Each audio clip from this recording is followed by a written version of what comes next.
obviously you're not a golfer. I must have drank me about 15 Dr. Peppers. Congratulations. How do you feel? I gotta pay. We have heard the chimes at midnight, Master Romeo.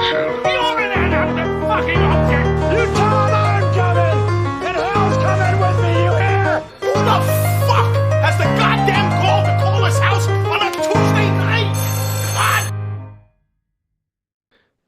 All right, everybody. Happy New Year's. Welcome back to 3 for 3.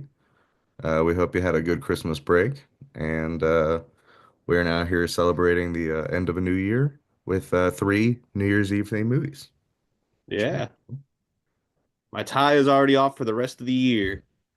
Oh yes, I can't find the New Year's glasses, but this is the closest I could come. So it's my way of being festive. I brought fireworks. Oh shit. Yes, Okay, maybe not Don't those do kind it. of Don't do it. Matt I has don't know. I mean, so last episode I was cured of my ailments, and you'd think that would make me happy, but that really didn't fix the problems inside. And so this this episode, hopefully you guys can keep me from killing myself. Was your first venture outside of your home in decades was to go buy a gun? It was. Very American of you. It was right after I watched Boogie Nights. Wow, can you imagine if A Christmas Carol went that way, if Tiny Tim just went and bought a gun and became suicidal, and that's like how that story continues?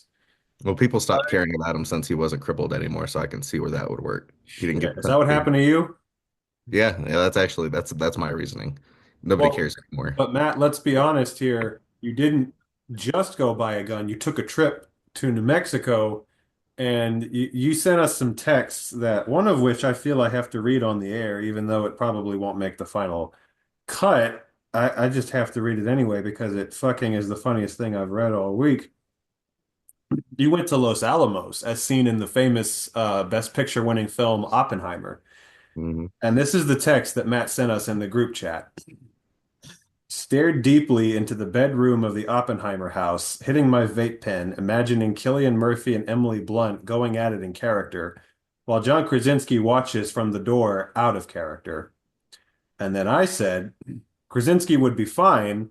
Cillian would only be plowing Florence Pugh, not Emily. To which Matt replied, in a text that made me die with laughter, Oppenheimer house reserved only for Oppenheimer sex. If I wanted to imagine that skank defiling one of our nation's greatest heroes, I'd go to the local motel. Oh, And I said, either way, Oppenheimer was getting all the Los Alamos. So, He certainly was. yeah. being down in that area, why don't you just start a website to raise some money for yourself and get some awareness for your newfound cure, Matt? You should pull a Walt Jr. I should. Exactly. I will take advantage of Breaking Bad, like many of the places in Albuquerque have. You threw the cane with vigor. He will never throw that cane in his life. Exactly. Yeah. Well, welcome. You're welcome to our show. Welcome. Happy Welcome New to Year. our show. Uh, anyways, uh, which movie should we start with first? I was personally thinking we should start with Sam's pick, which is Ocean's 11. You're talking to a phone, Charlie.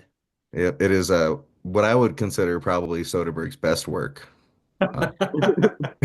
Yeah, George Clooney was great in this one, and Brad Pitt. Really, just career best work in this film. Topher Grace is a scene stealer. Oh, absolutely. Yeah.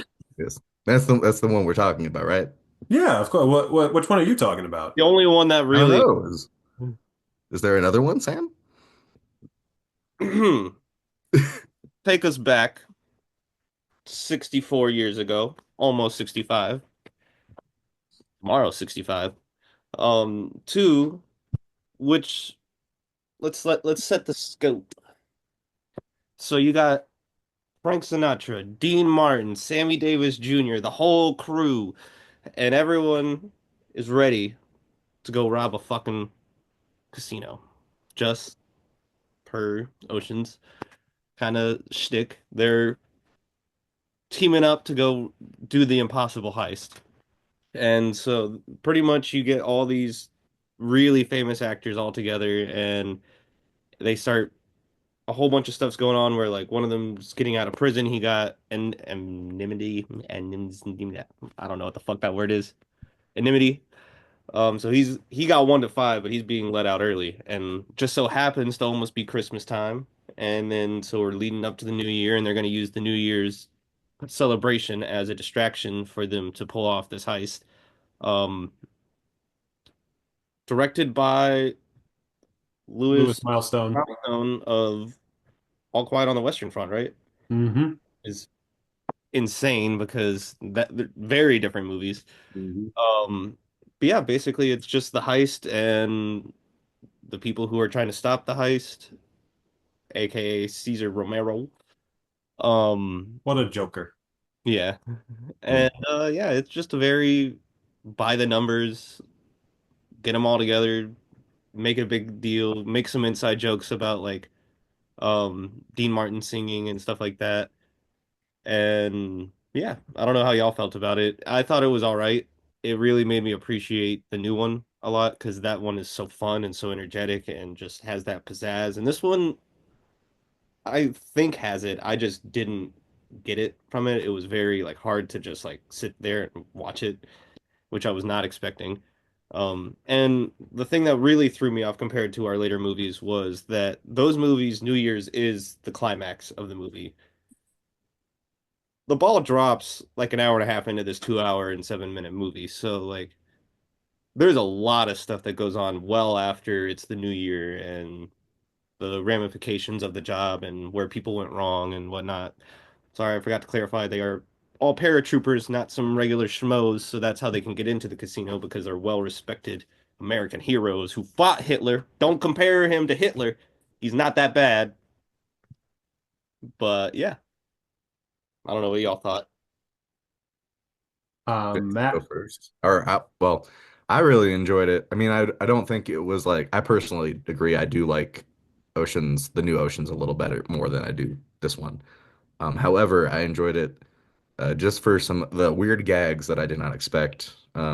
Like the one where Frank Sinatra is talking with the freaking thing over the thing with the phone, the rag, and it just turns his voice into, somebody just dubs over his voice, Yeah, I would which love to know who that was dubbing his voiceover because that wasn't him. oh yeah, no, it was just so funny to me because I like heard it and I was like, oh, who's in the scene? I because I was not like looking at the screen at the time. I was like, weird. And then he did it again, and I was like, oh my, like it just made me die laughing because I just wasn't expecting that. Oh, And it's like the Avengers for the 50s.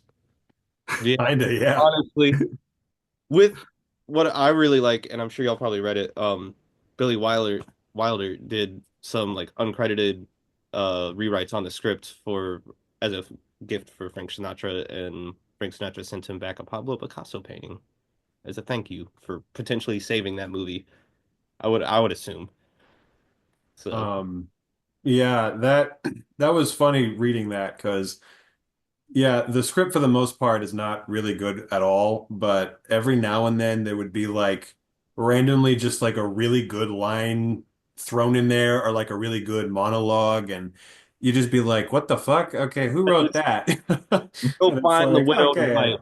Go find the widowed wife. Pump her. She may know something. Fuck. Some wild lines in this one.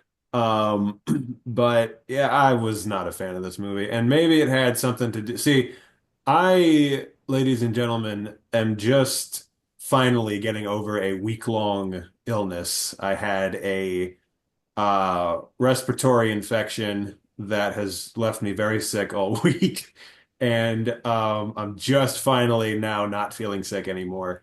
It started up when we recorded last week, and so when I started watching this, I was at the height of my sickness, and I got about 30 minutes into it and just could not fucking focus on it to save my life. I was like, okay, I gotta stop this and come back to it later.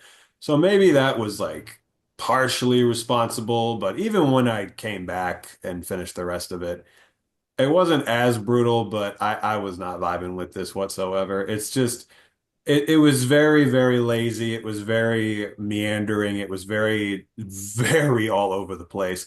I read that, I don't know if either of you read this, most of the dialogue was improvised because it feels like it, because it just feels like they're all playing themselves. They're Yeah. not characters. It's Frank playing Frank, it's Dean playing Dean, it's Sammy playing Sammy. They're all just playing themselves. And, One thing I did notice, Henry Silva looked normal in this movie, which he has never fucking looked normal yeah, in. they didn't put him in like makeup to make him look ethnic. Like I just saw not that long ago The Manchurian Candidate where he plays an Asian character. And that's it seems to me like that's most of the parts he plays is stuff like that. And it's like, oh, okay, they just let him be himself in this. Cool. But yeah, there were just like there are plot elements and plot points that are brought up and are never fucking addressed again. Like, first of all, the whole thing with Danny and his wife just comes and goes. Like they make it seem like it's going to be an important plot point, but they have the whole conversation about like I want you to be my wife again, or I want you to come with me to Rio or wherever he's planning on going. And she's like, "Well, you're just too married to this," kind of like in the new one, but different. And they make that seem like it's going to be a big thing. Like that's kind of his arc is trying to win her back. And then she just never comes back. She's like in one more scene later on where the mistress lady calls her and that's it. It's you never see her again. And then there's the incredibly unnecessary plot point that is never addressed again of Dean Martin having an affair with her, which you think is going to come up again and lead to some tension and some conflict, and it just is never addressed after it's brought up. It's just like, You wait, know the what the? guys. Say She just gets what? passed her. You know the guys. Yeah, that's It this doesn't movie just has matter. the guys energy, the fellas, they I just can't believe what they also did the blackface at the end when he was in the where car. Sammy And Davis they all Jr. just started says rubbing shoe shine Sammy all over. Davis Jr. literally says, "I knew this color would come in handy one day." Again, And there are times where I was just like, "What am I watching?" Because like I didn't expect the jokes to be like that. I and thought it. there are parts where you're like there are definitely some very questionable moments of dialogue where and again like one of the many ways this is inferior to the Soderbergh movie is in the Soderbergh movie, first of all 11 of the characters are like distinguishable characters. Like you're attached to every one of them, you know every one of them. They all feel like they're an important part of the team. Here, it's like four or five of them are important. The other seven are just background characters who all look the same, all have the same personality, have nothing really unique about them at all. They barely feel like they're necessary. They should have just called it Ocean's 5 because like literally the others were completely useless. But so there's that, and then there's the fact that like again, in the remake, you have the very identifiable reason why you want them to succeed, at least for Danny's sake, which is like he wants to win his wife back. He wants to get revenge on Terry Benedict, which is it's identifiable. It helps you identify with him. Here, there's no real reason other again, they introduced the plot point of the wife, but then it's never brought up again. Like they're just doing it to do it because, hey, fellas, let's go knock this joint off, and that's it. And again, like the scene where you should be sympathizing with them is, the scene where they're all 11 of them are together and the few of them are sitting around talking and not only do you not identify with them because they're just fucking around and joking and it has one of my least favorite qualities of the movie, that scene where they all just there's so many scenes where the characters just ramble on and on and on and on for like 5 minutes about something that should take at most a minute to talk about and it's just like they're clearly just trying to fill up the runtime. But this scene where they're like sitting on the pool table and they're talking about like why they want to do it. Some of the most questionable dialogue where Dean Martin says, "Yeah, with my winnings, I'll repeal the 14th and 20th Amendments and take away women's right to vote and make them slaves." I'm like, what the fuck? It is Like, wild though. I don't know if y'all both read, but it's really cool that but not that in Vegas at the time they did not allow colored people to be with white people, Yeah, and because Sammy Davis Jr. had to stay in a different hotel during the filming. Yeah, Frank Sinatra fought against that, and they got the rule overturned and yeah. the whole game. That line was extremely questionable. The whole movie kind of has that energy where you're Must be just intended as a joke, though. it was still weird. I was like, okay, that's an interesting line. And again, I mean, it's just like this is the moment where like, okay, we have a chance to identify with them and give a like this is when you're supposed to give us a reason to root for them to pull off the heist and they're just making jokes. Like it's not really that important to them. And then again, the incredibly stupid, unnecessary moment where Dean Martin is going to bail on the whole thing, and he's just like, "You're all crazy. We can't pull this off. I'm out, and there's nothing you can say that can change my mind." And then literally 2 minutes later, "All right, fellas. Well, I guess I'm back in." And I remember I literally yelled out loud at my TV. What the fuck was the point of that? Like that moment of conflict was completely unnecessary. I was like, you just threw that in there to create some conflict for like 2 minutes, and then He just needed a cigarette to clear his mind. yeah, clearly, or another drink since he's Dean Martin. But I also had no idea that I was stunned to learn that "Ain't That a Kick in the Head" came from this movie. I literally started, it was so weird, unrelated story to the movie, but related. I was watching this in bed with like, and I had like the dogs were with me, and that came on, so I started singing it. And one of the dogs, Tyrion, he's like a little wiener dog. He just lifted his head up and growled at me. I was like, sorry. I just never would have guessed a song that legendary would have come from this movie. That's just wild. We're tripleting here now, aren't we? Yeah. We're all trying to look cool like the Rat Pack. For hiding the hangover. Yeah, for New Year's. Um, but yeah, I mean, and again, just part of the reason why the first 30 minutes, in addition to me being sick, which didn't help, part of the reason it was the first 30 minutes was the worst part of the movie for me was just fucking hell, it dragged on for so long. Like it I was mean, just it takes almost an hour for them to even get into the planning stage. literally, it is like almost halfway through the movie before they even reveal the plan. Like so much of the first part of the movie is just them fucking around and just not doing anything. And I felt so bad for poor Akeem Tamirov's character. Like I was like, stop bullying him. Like they're just being such mean assholes to him and giving him a heart attack, basically. I'm just like, bro, like he's the beneficiary. Like be nice to him. There's no reason to just be fucking around so much. And then here's what's funny to me. So like most of the characters are pretty generic. Most of them have very little reason. And in fairness, they do try to give a few of them a reason. Like the one guy doesn't want his wife to be a showgirl anymore. The one guy's like the rich kid who doesn't want to depend on his mom anymore. Like, okay, it's not a lot. I didn't care, but at least they're trying with some of them. For the most part, though, most of them don't really have any real identifiable like goal.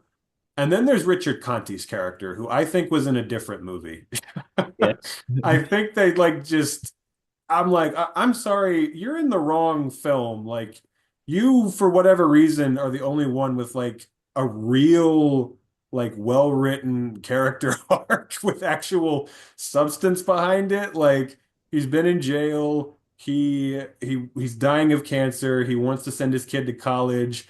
He has a heart attack in the middle of the street. That scene was from not from this movie. That scene was from a different movie. Like, just never have the right luck. Never have the right luck. And he just dies in the street. And I'm just like, okay, what the fuck movie are you in right now? Because the rest of the movie does not match this whatsoever. I thought it was so bizarre. I'm like, why are you not the main character? I feel like they put all the emphasis character development wise on him. It was just fucking weird. But yeah, I mean, I don't know. It was, and then Jesus Christ, the ending went on forever too. It was just Yeah. like you said, the climax of the movie at New Year's Eve happens an hour and a half into the 2 hour and 7 minute movie. And so much of the end is just like I'll grant you there was some tension with Cesar Romero blackmailing them and shit. For the most part, it just fucking dragged on. Like there was so much of it. I was like, this could be half as long and it would flow much better. And then the just super depressing ending of they just don't get the money. It's just like I remember literally saying to myself, like, that's it? Yeah.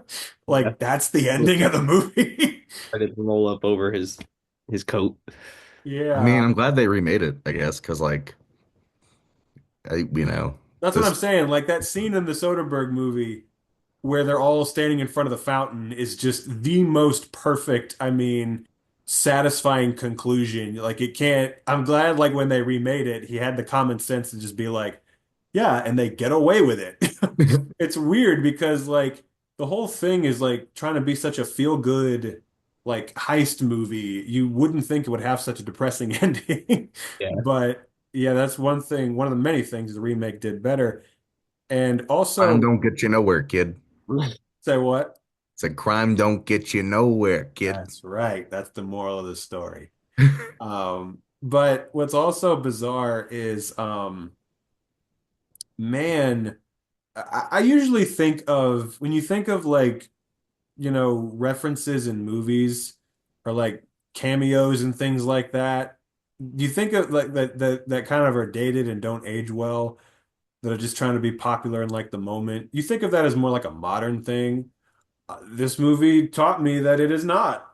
There were so many random, pointless cameos in here that no modern person would understand unless they like have a deep, not like Red Skelton just showing up as the guy. And that was a funny scene, but it was just like, what the f like no one who saw this today would understand like who that is. I didn't even know for a second until they called him Mr. Skelton. I was like, oh, okay, that's Red Skelton. Like, why the fuck is he doing this cameo where he's an irate gambler? That Yeah.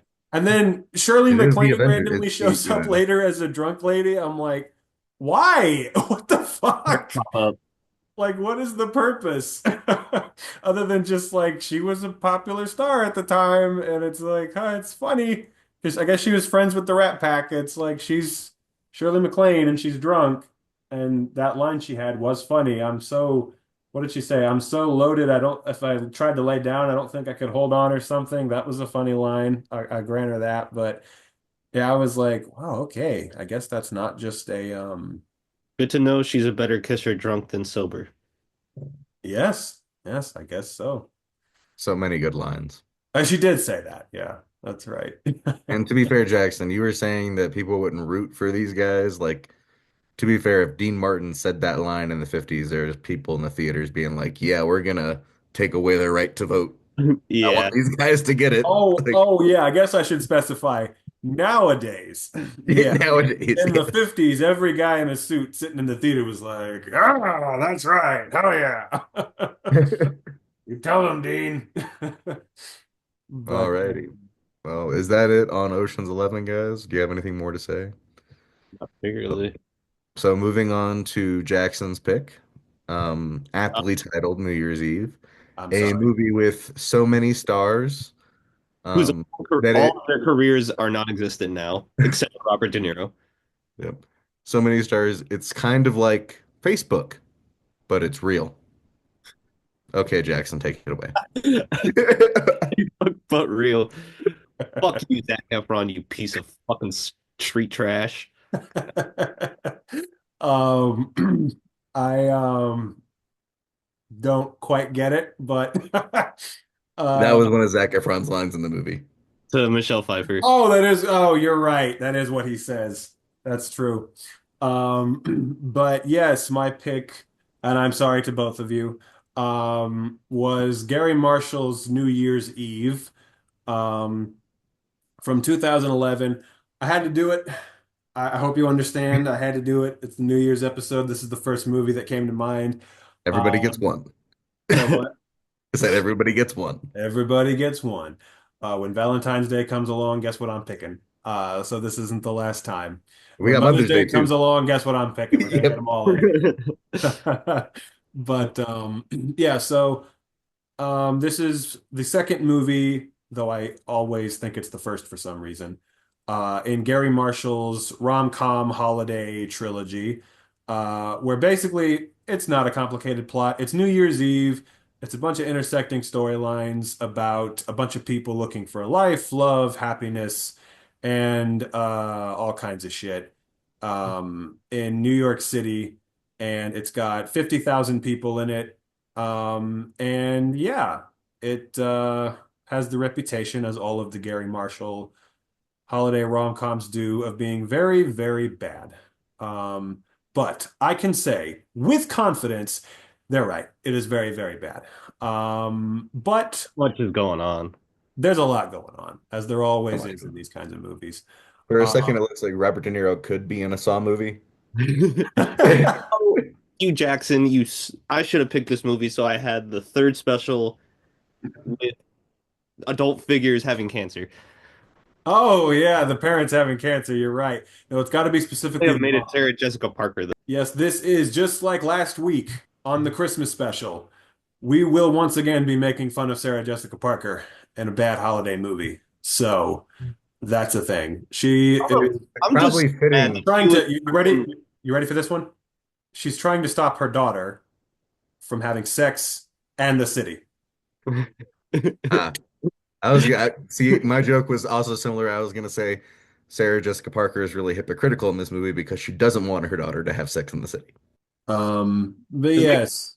no fucking sense that Sarah Jessica Parker was the person that Josh Duhamel was talking about, and it really fucking pissed me off. So did you also think it was Hilary Swank that he was talking about? I thought it was Halle Berry. Oh, I was convinced it was Hilary Swank. And That would so have been too. when they were like running towards each other on the street, I was like, we're literally going to do the thing where they run into each other on the street. And then they ran right past each other. And I was like, wait, what the fuck? Who is it then? And so it was And then Sarah they had Jessica already Parker. introduced the fucking war story with her husband that gets cut out Yeah, with that motherfucker. I'm glad that motherfucker had no screen time whatsoever. Well, he's coming home. Wait, that was common? Yeah. Yeah. I did not even realize. Holy Who the fuck. He hell said, did I'm you? coming home, and I went, You're I coming literally home. I No literally one was in the like, world has that bland of an no one is that bland of an actor. Come on.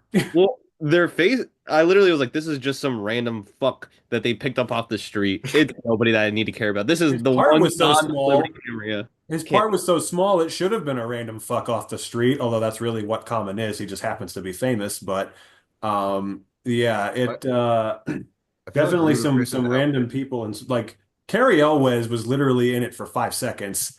I was like, why not until the credits started and they showed him again did I even remember he was in the movie. I was like, oh shit, he was in I this for five do seconds. want to say between Ashton Kutcher and Lea Michele, they together have a higher kill count than Matthew Broderick. And with that being said, it is still not as many times as Hollywood has tried to kill Katherine Heigl's career. Well, Katherine Heigl killed her own career, but she has no one to blame but herself for that one. That's why I was so shocked she had such a huge part in this. And then I read her part was originally supposed to go to Halle Berry. But for whatever reason, Halle Berry had to drop out, and then she was able to come back, but they had to give her that small little part. It was rough. She was And so, and I was wondering because I was like thinking to myself, why the hell does Katherine Heigl have such a huge part in this? I don't understand why she has one of the biggest parts in the movie. It's because it was supposed to go to Halle Berry. And I was also wondering why, like, because I didn't look up the cast beforehand because I wanted it to be a surprise, like all the people who were in it. And when Robert fucking De Niro showed up, I was like, Jesus Christ. And then he and Halle Berry in the same storyline, I'm like, these are the two biggest stars in the movie, and their story is one of the smallest. I was like, why does Halle Berry have such a I mean, it's not a small part, but compared to the others, it's smaller. And I'm like, oh, it's because they had to write it in at the last minute to get her back on the movie. But which shows you how fucking interchangeable the stories are if they're able to just, you know, add them in and take them out like that. But yeah, there's all kinds of fuck shit going on. It's the I did dialogue the is storyline of the electrician that got fired that had to go up onto the ball to find the one light bulb out of 3,000 that went out. I did enjoy that, but I did not appreciate Ludacris being in there. Ludacris was, I think, by far the worst actor in the movie. My man was, His outfit didn't even look like it fit him. Like, it looked no, like it he didn't. like just threw a random ass jacket on It him. looked like It was like, he looked like two kids in a trench coat. Y'all didn't even bring. I mentioned him. Y'all haven't mentioned it yet, but Matthew Broderick's like 5 lines of dialogue. Yeah, his part was so small. I mean, I figured him because and John Lithgow. he's Sarah Jessica Oh, Parker's and John husband. Lithgow. I forgot about John Lithgow. Yeah, I forgot he was in it too until afterwards because his part was so small. But yeah, Matthew Broderick, I figured he was just in it because he's married to Sarah Jessica Parker, and she was just like, "Yeah, just come on in, we'll give you a little part." But The yeah, more the they were merrier. hyping up like the vice president of the committee, and I'm like, "Oh shit, who is it gonna be?" And it was Ferris fucking Bueller. Who Hmm. else could it be? But Which, yeah, okay, so so out of curiosity, which storyline did you guys enjoy the most, even though we all don't really like the movie that much? But well, what would be okay, your most so enjoyable one? all of them, for the record, all the stories were dumb. The writing in this is absolutely appalling. It is just so terrible. I It did like that German dude from Till Inglourious. Schweiger. Those Yeah, that see for me, I it's enjoyed them. For me, it's them. So It's Seth Meyers, them, and then for some reason, Til Schweiger and Sarah Paulson. Seth Meyers, that smarmy fuck wishes he could get someone as hot as Jessica Biel. That smarmy fuck wishes he could get someone half as hot as Jessica Biel. But yeah, my one storyline that I like kind of liked, even though it was stupid. I thought the Michelle Pfeiffer Zac Efron story was kind of sweet. It was stupid, but I was like, this is kind of sweet. I was like, he gave you he's something to like look he's forward helping to. her do all her stuff. He's helping her like do all her New Year's resolutions. I did not realize that was Michelle Pfeiffer for about 10 minutes because her hair was so fucking different. I was like I had to look it up. I was like, who the fuck? Because I recognized her face, but literally I've never seen that color hair or that haircut on her. And I was like, holy shit, that's Michelle Pfeiffer. Oh my God, what the fuck does she have on her head? But like it was completely implausible that they could do all of those things in one day or any of those things at all. Like, I mean, some of he them did. were like, okay, you could go adopt a dog, you can go, ride on a water taxi. Those are fine. But actually, somehow getting on stage at Carnegie Hall and staging a whole fucking production where he's got her swinging around on the harness and shit. I'm like, what? You just because you know a guy who works at Carnegie Hall, you can get him to stage this whole fucking thing in one day on New Year's Eve? Like, you Well, know, that's where I guess it upset me because I guess the point is that she's no longer in her shell, and so she doesn't need to put the mask on when they go to the masquerade ball. They were the only fucks without masks on yeah, dancing. It's like I just put didn't on the think of fucking. that. That's see, Gary Marshall is thinking. That's symbolism He's for you right there. he he is what I was thinking. I should call him Penny Store Marshal because Yep. She yeah, had a you cameo can as cut well, that though. one. You can cut that one. It's not offensive, but you can cut that one. But yeah, no, she had a cameo herself in this, which I was like, of course she does. And like you said, Sam, of course Hector Elizondo. I was like, when is he going to show up? It's a Gary Marshall movie. He's got to be in it. When's he showing up? And he's the guy who has to fix the lights, which was funny. Um, and yeah, it's funny because and also the Seth Meyers Jessica Biel story for the most part, to me, was just the same as the others. It was just kind of stupid. But I did think them lying about the time and letting them win the contest, that was sweet. I was like, oh, okay, that was actually really nice. But yeah, that was a sweet moment. And there were, most of it, like, it's funny because it's a very bad movie. Obviously, the screenplay is atrocious. Most of the actors are fine. Like they all give decent performances. Ludacris is terrible. Yeah. Sofia Vergara is obnoxious as fuck. I She did was not like Bon Jovi, to be honest. I did not he was find him playing charming. himself. I mean, it was whatever, it was fine. Yeah, it's just But like, why him? Could have like been it was anything. like he was the same as most people in the movie. He was not great, but he was decent. Like everyone in the movie was decent. There were a few other people who were kind of, just phoning it in a bit, but and also the idea, by the way, that Zac Efron and Sarah Jessica Parker are siblings is fucking ridiculous. She is old enough to be his mother, for Christ's sake. I remember when he said, like, "Hey, what's up, sis?" when she called him on the phone. I'm like, "Sis, are Uh-huh. you fucking kidding me?" I looked it up. She is 22 years older than he is. And that's not like something you have to look up. It's apparent. I'm just like, they're siblings. Okay, that's interesting fucking casting. Which Um, one was the accident? Exactly. And also just some unintentionally hilarious shit like and just like I remember thinking to myself, a lot of the supposedly most emotional moments of the climax are, not anything that has been set up or established whatsoever. Like, there's the obvious one that's been set up the whole movie. Are Katherine Heigl and John Bon Jovi going to get together? That's an Yeah. obvious one. But then there are ones that have not been addressed whatsoever. Like, all of a sudden, Hilary Swank's arc is reconnecting with her father, who she hasn't mentioned once in the entire film, and it's Robert De Niro, just because they have to find a ham-fisted way to tie that storyline together. And all of a sudden, Halle Berry's arc is talking to her war veteran husband who's not at home, who she's You gotta never support the mentioned troops. once. So Well, what? De You Niro gotta did support the ask him. troops. Yeah. De Niro was like, "You have, I bet you have a date tonight," and she was like, "Sort of." So that was like Oh the yeah, that one little line. Yeah. That's it. Like and De Niro is clearly just there for a check. He seems less like a guy who's dying of cancer and is on his last night to live, and more like a guy who's just kind of tired and just kind of grumpy. I'm just like, yeah, I don't really get the sense that you're dying. But yeah, God bless. It may not be the same as the others, but yet another film with cancer, where that's just thrown in there. That seems to be a trend here. What? On this show. But yeah, and then like the whole thing with Abigail Breslin's character where, she's the whole movie, she's trying to kiss this kid, old, not our Max Russo, but the Wizards of Waverly Place's Max Russo. And Nat Wolf was there. Yes, he yeah, sure was. fucking creepy as fuck when he was like walking like this. And And she's trying to kiss him the whole movie, and then he kisses the other girl, and then it's like, okay, well, I guess I don't want to kiss that boy anymore.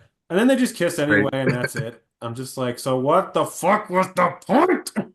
Yeah. Like, but and just all kinds of shit. So, and also uh, some shit that like literally made me like out loud, like, yeah, I mean, it was so inappropriate is the scene where she like Abigail Breslin like lifts up her shirt. I literally yelled out loud, "What the fuck?" Like what? Why did they leave that in the movie? That's fucking disgusting. Yeah, just fucking definitely one of the more bizarre moments in the movie. And just like, but okay, so despite the fact that like it's a terrible movie, it's everything you would expect, in terms of just the awful, badly written, generic rom-com.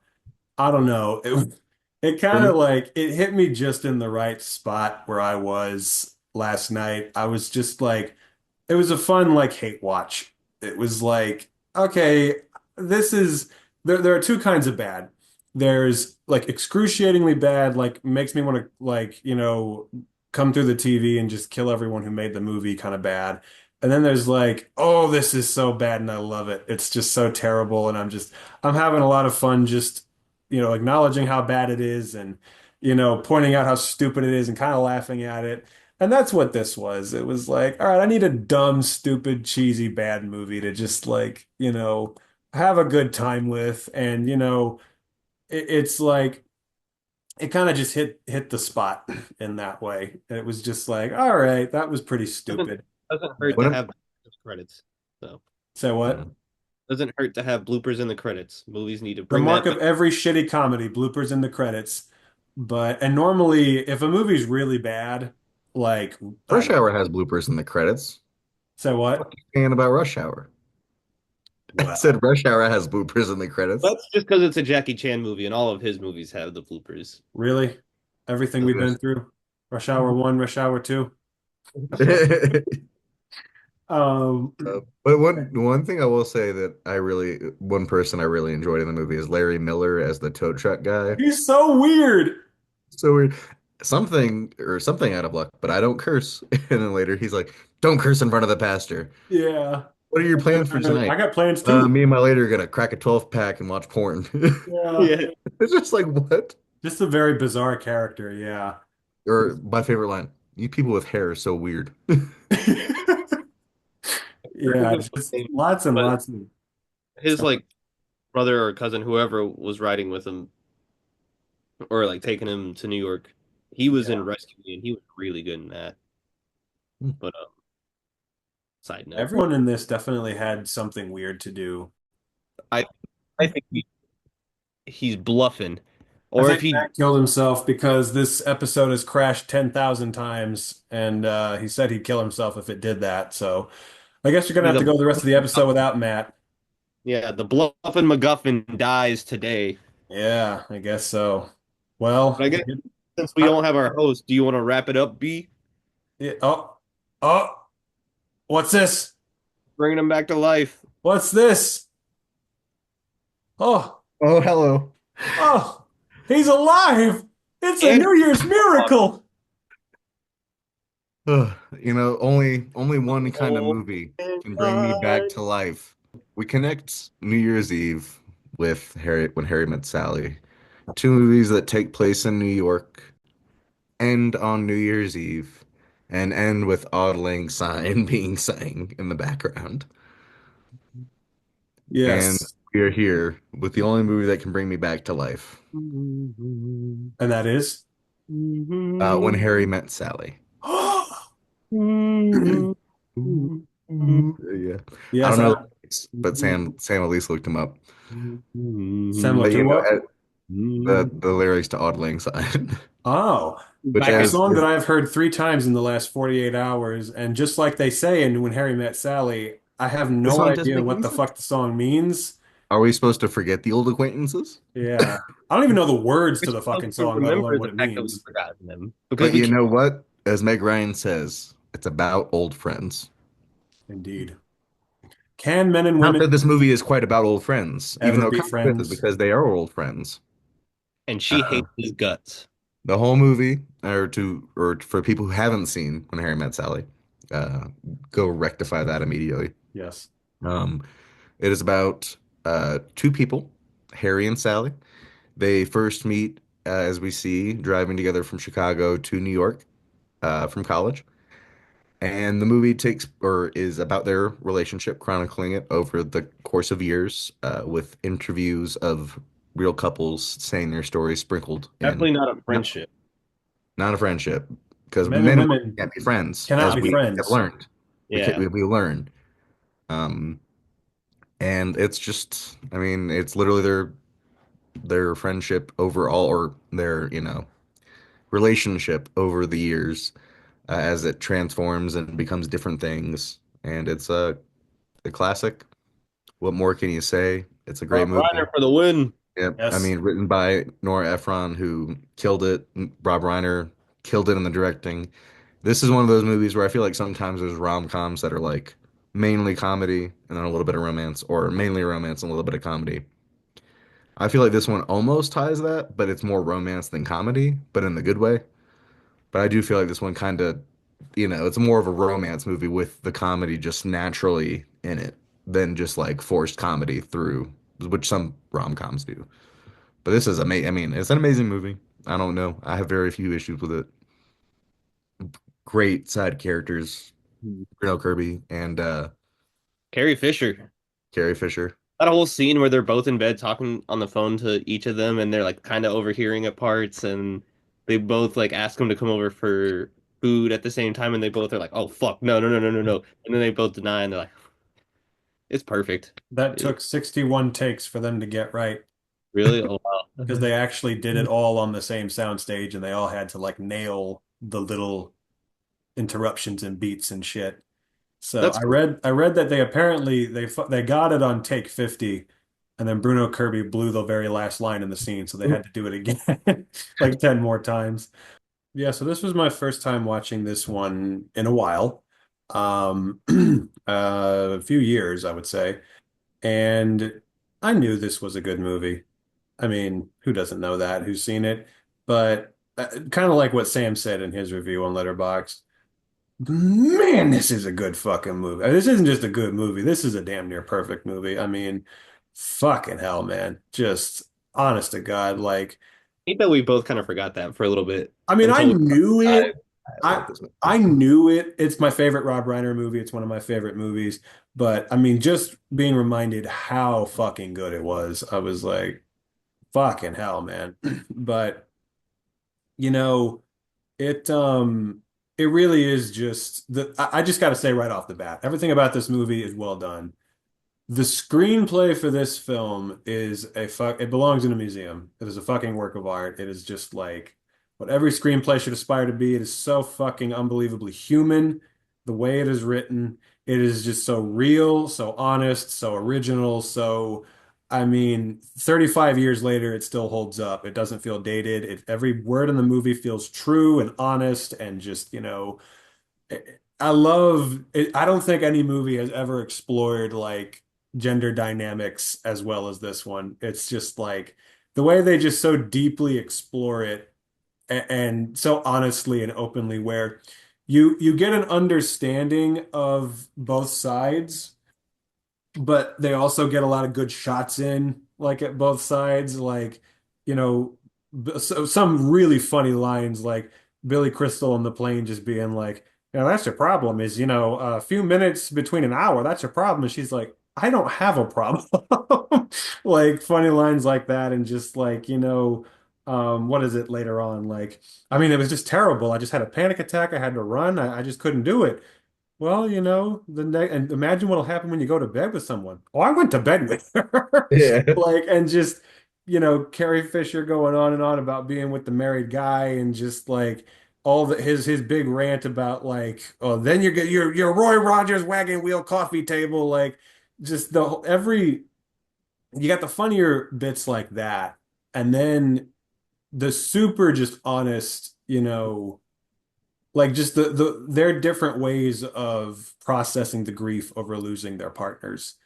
Like, he's processing it in one way and it's not really bothering her. And then the payoff of the scene where the thing that finally makes her lose it is him saying that, he's getting married and the way that leads into them sleeping together for the first time. Like these two huge kind of moments in the story, like intersecting like that. It's just so good. Just the writing is just so good. And, so much of it is just like, I was just watching this again and just being like, again, I remember it being very well written, but like Jesus Christ, it was singing off the page, the writing. It was just, and obviously, all four of the actors are just perfect in their roles. You can't imagine anyone but, especially Billy Crystal and Meg Ryan. You can't see anyone but them in That those backdrop roles. with the couples being interviewed throughout the whole thing, and then them being the couple at the end, that That was had nice. a little moment, just really kind of like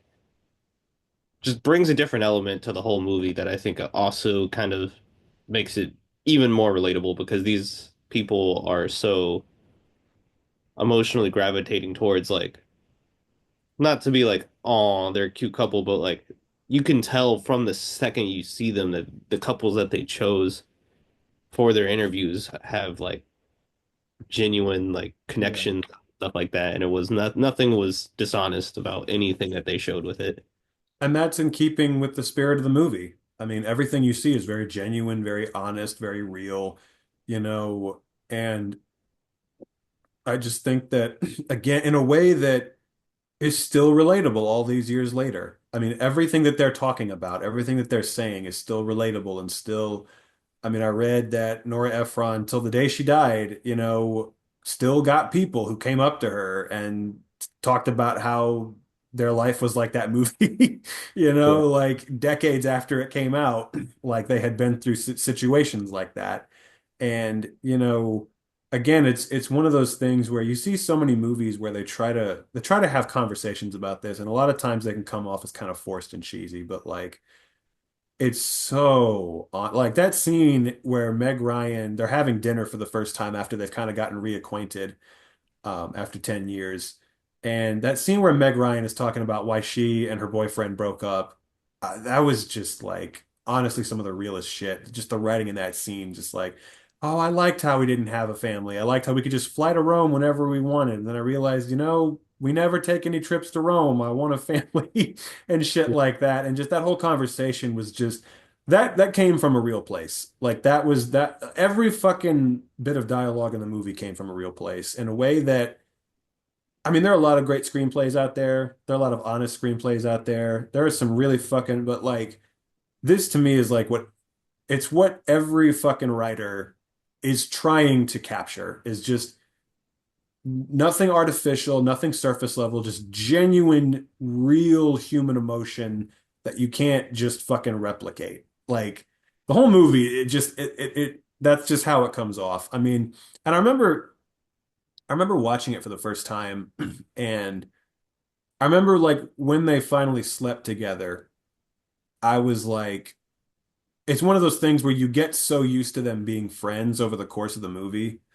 Um, you're almost as nervous as they are when they kind of start getting into I remember being like, whoa, whoa, whoa, okay, am I ready to take this? Am I ready? Like, I'm so used to them being friends. I don't know if this is the right way to go.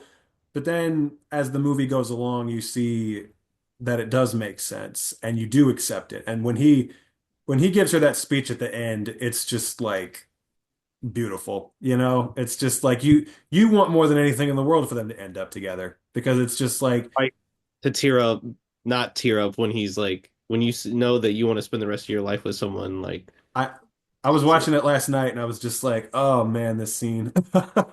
Yeah, when you realize you want to spend the rest of your life with someone, you want that moment to start as soon as possible. And then her great line, that's you make it impossible for me to hate you when you say things like that, and I do hate you. So,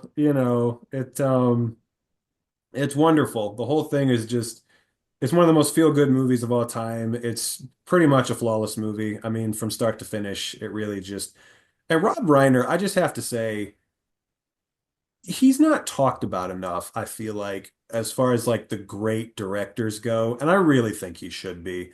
His run from the mid 80s to the like mid to late 90s is one of the most legendary runs that any director has ever had. I have a theory that people are kind of prejudiced against actors turned directors because there are three in particular who I think are three just should be in the conversation more about the great directors. Him, Ron Howard, and Clint Eastwood. And you don't ever hear them talked about because they all started as actors. And I just feel like, I don't know, there must be some kind of bias against them. Because you look at like Rob, like this, weird, but that's a point. like, What'd you say? say what? Bring up Mel Gibson, but then I was like, the bias against Mel Gibson's pretty clear. So Well, that's yeah, a whole different can of worms. But yeah, this movie. This is Spinal Tap, Misery, A Few Good You guys Men. catch the Misery reference? Yeah, he was reading it. Or Yeah. reading Misery, yeah. Yeah, yeah, yeah. And The American President and Stand By Me and just all these movies, which are just, I And they're all mean, different too. Like to they're not like have one of those movies in your film and The Princess Bride and to have one of those in your film, those are all pretty much flawless movies. I mean, like all of those are like just Titanic, just incredibly well-made films. And I'm just like, he has he made all Titanic. of those. All of those are movies that would be the best film in anyone's. What'd you say? Sorry, I said he made Titanic, and then I just started doing this. He did not make Titanic, or did he? No. What universe did I wake up in today? He also made North, but which really is the greatest movie he's ever made. But You mean yeah. the animated movie? Say what? Is that you said North? Yeah, greatest movie he ever made. Greatest movie of The all time. animated movie. Oh no, the one with Bruce Willis in a bunny costume. Haven't seen that one yet. I don't think I know what you're talking about. But do you both seriously not know what that movie is? Nope. Are you kidding me? Nope. Oh, yeah, it's famous for being one of the worst movies of all time. Elijah Wood plays a kid who fires his parents and goes around the world in search of new parents, and it's got a ton of people in it. And Holy shit. it's famous for being Kathy Bates plays an Eskimo. It's disturbing, I but can't wait to watch this. yeah, it's something Sounds else. amazing. It's famous for being one of the worst movies of all time. Roger Ebert famously his review for the movie was, "I hated this movie. Hated every simpering, stupid, vacant, audience insulting moment of it." It was Wow. one of his most famous reviews. He said it was one of the worst movies he'd ever seen. Um, but I saw Rob Reiner talk about it in an interview once. He said, "I got 7 hateds from Roger Ebert from that movie." But yeah, I can't believe neither of you have heard of that. We may have to pick that for this podcast.